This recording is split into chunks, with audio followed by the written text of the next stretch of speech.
नमस्कार। ये question gate production engineering में पूछा गया था 2024 में। यहां पे अगर ध्यान से देखें तो if x is a continuous random variable with probability density function, काफी नॉर्मल प्रॉब्लम है। प्रोबेबिलिटी डेंसिटी फंक्शन जब भी बोला जाए तो एक चीज तो हमारे दिमाग में आता ही है कि इंटीग्रल माइनस इंफिनिटी से इंफिनिटी जो भी फंक्शन गिवन है इसका इंटीग्रेशन माइनस इंफिनिटी से इंफिनिटी 1 होना चाहिए। फंक्शन का डेफिनेशन ध्यान से देखिए तो 0 से 1 में तो k/4 है, बाकी जगह 0 है। दैट मीन्स इसको अगर स्प्लिट कर ले माइनस इंफिनिटी से 0 में fx dx प्लस 0 से लेके 1 में fx dx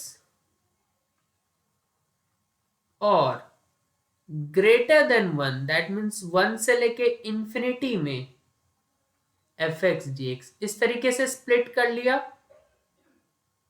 ये भी तो 1 के ही इक्वल होना चाहिए। देखो माइनस इंफिनिटी से 0 में नीचे वाला आया, वहां पे तो फंक्शन 0 है तो 0 dx दैट मीन्स ये हमें 0 देगा।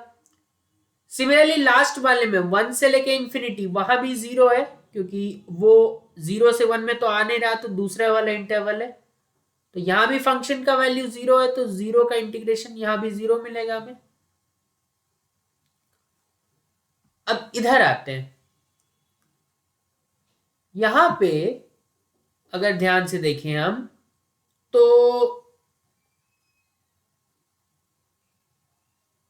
हाँ इस वाले में तो fx dx बिटवीन 0 to 1, तो डिफाइंड किया है 0 to 1 में k/4, ठीक है। तो हम बोलेंगे इंटीग्रल 0 to 1 में k/4 रख दो फंक्शन के जगह और ये इक्वल टू 1। बस k तो कांस्टेंट है, 4 भी कांस्टेंट है, दोनों बाहर आ जाएंगे, ठीक है। और dx का इंटीग्रेशन सिंपली x होता है फ्रॉम 0 to 1,